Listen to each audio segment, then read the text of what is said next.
Capítulo 5 do livro de Luciano Subirá de Todo Coração. Doar-se a Deus. Uma vida fácil, que a si mesmo não se negue, nunca será poderosa. Produzir frutos exige suportar cruzes. Hudson Taylor. Roma, 16 de agosto de 2003, aproximadamente 1h30 da tarde. Parei à frente de Piazza de Spinaga com minha esposa, Kelly, e a pastora que nos ciceroneava, Rosalind Fácil, do Ministério Sabaó de Milão. Ali viajei no tempo e na história, ao encarar os potes modernos que rodeavam a praça. Não pude conter as lágrimas. Por volta do ano 67 d.C., o imperador romano Nero, com requintes de crueldade, torturou e matou inúmeros cristãos. Alguns, nas palavras de John Foxe, na obra O Livro dos Mártires, com as vestes encharcadas de cera inflamável, foram atados aos portos de seus jardins particulares, onde lhes atearam fogo para que ardessem como tochas de iluminação.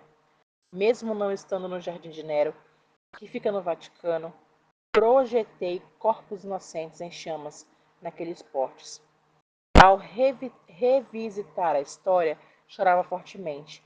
Imaginei não apenas a dor do que os mártires sentiram pelo tipo cruel de assassinato, mas também a tristeza da separação provada pelas famílias. Além disso, meditei no quanto o sangue dos santos que se doaram por causa do Evangelho deve ter edificado poderosa e drasticamente a Igreja de Cristo naquele tempo. Nos Análises de Tácito, o historiador romano, em um comentário sobre a perseguição ao cristão no Rio de Janeiro, lemos: e em suas mortes eles foram feitos objetos de esporte, pois foram amarrados nos esconderijos de bestas selvagens e feitos em pedaços por cães, ou cravados em cruzes, ou incendiados, e ao fim do dia eram queimados para servirem de luz noturna. Ânilis 15:44. Atualmente, não se entende a dimensão do compromisso, muito menos a nobreza manifestada por aqueles seguidores de Jesus Cristo. Hebreus fala sobre alguns cuja vida ao mundo não era digno. Hebreus 11:38. E foi isso que senti naquele dia. Tive a certeza de que o mundo jamais entenderá plenamente a atitude honrosa daqueles santos, nem saberá corresponder com dignidade. Sempre pensei que não seria difícil morrer por Jesus, uma vez que o crente não tem medo da morte. Muitas vezes, brinco ao citar um pregador que ouvi: o crente não morre, é promovido e transferido. Ele deixa de trabalhar na filial e vai para a matriz, e fica lá mais perto do patrão. Contudo, das escadarias da Praça da Espanha, percebi o momento da morte por outro ângulo, a dor da separação familiar. Pensei em meus filhos, Israel e Lissa, que estavam com 5 e 2 anos de idade, respectivamente. Eles não nos acompanhavam na viagem, estavam no Brasil na casa dos meus sogros. Algumas questões me incomodavam. Como seria se eu morresse naquele momento? Como seria sem poder despedir-me dos meus filhos? Qual seria a minha própria atitude diante da morte, tendo em vista o fato de que não poderia mais oferecer meu colo de pai a meus filhos? Nem os encaminhar na vida, nem suprir suas necessidades, nem providenciar alguém que os educasse. Não por mera conclusão racional e lógica, mas por revelação interior, admitir que é necessário muita fé e consagração para entregar-se ao mártir. Não se trata só de atravessar o portal para a vida eterna. Talvez essa seja a parte mais fácil. A grande questão é aceitar, deixar tudo para trás. É surpreendente constatar a profundidade da renúncia daqueles cristãos, mas o modo com que fizeram isso constrange meu coração. A tradição aponta que muitos morriam cantando, isto mesmo, louvando até o fim. Quando um abandonava o cântico e passava a gritar, por não aguentar mais a dor e o calor das chamas, outro continuava a música exatamente no mesmo trecho em que o anterior havia parado. Como projetar uma cena dessa e não sentir o coração rachar? Naquele dia, Com profunda dor no coração, pedi ao Espírito Santo que me ensinasse mais sobre consagração. Em seguida, renovei cada voto que é feito com o Senhor. Na mesma viagem pela Itália, também tive o privilégio de conhecer o Coliseu. Muitos dos primeiros crentes entregaram honrosamente sua vida ali. Da mesma forma, vários louvaram o Senhor enquanto aguardavam ser devorados por leões. E isso é consagração. Isso que é amor. No ensino bíblico, há uma revelação entre amor e entrega de vida. Observe a afirmação de Paulo aos cristãos de Roma. Porque Cristo, quando nós ainda éramos fracos, morreu a seu tempo pelos ímpios. Dificilmente alguém morreria por um justo. Embora, por uma pessoa boa, alguém talvez tenha coragem para morrer. Mas Deus prova do seu próprio amor para conosco, pelo fato de Cristo não ter morrido por nós quando ainda éramos pecadores. Grifos do autor, Romanos 5, 6 e 8. O amor de Deus ficou provado quando Cristo morreu por nós. A Bíblia, entretanto, estende essa conexão entre o amor e a morte ao mesmo que nós devemos fazer por ele e por nossos irmãos. Dar a própria vida é a mais elevada expressão de amor, seja ao eterno, seja ao próximo. Veja, nisto conhecemos o amor, que Cristo deu a sua vida por nós. Portanto, também nós devemos dar a nossa vida pelos irmãos. Grifos do autor, 1 João 3,16. Ninguém tem amor maior do que este, de alguém dar a própria vida pelos seus amigos.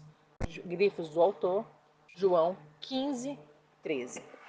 Quando falamos de amar a Deus, precisamos entender que está implícito em entregar a vida. Enquanto não há disposição em doar a vida por causa do Senhor, ainda não se alcançou o amor que a Bíblia ensina, o amor que o próprio Cristo ensinou na cruz. Em imitação de Cristo, obra literária considerada um dos mais belos frutos de piedade mística medieval, Thomas de Kempis afirma: bem-aventurado é aquele que entende o que significa amar a Jesus e desprezar a si mesmo por amor de Cristo. Você deve deixar para trás tudo o que ama por amor ao seu amado, porque Jesus deve ser amado acima de todas as coisas. A natureza do seu amado é tal que ele não admite rivalidade. Ele quer só para si o seu coração, para nele reinar como rei e em seu trono. Somos chamados a demonstrar o amor ao Senhor mediante a nossa decisão pela morte, pela rendição completa.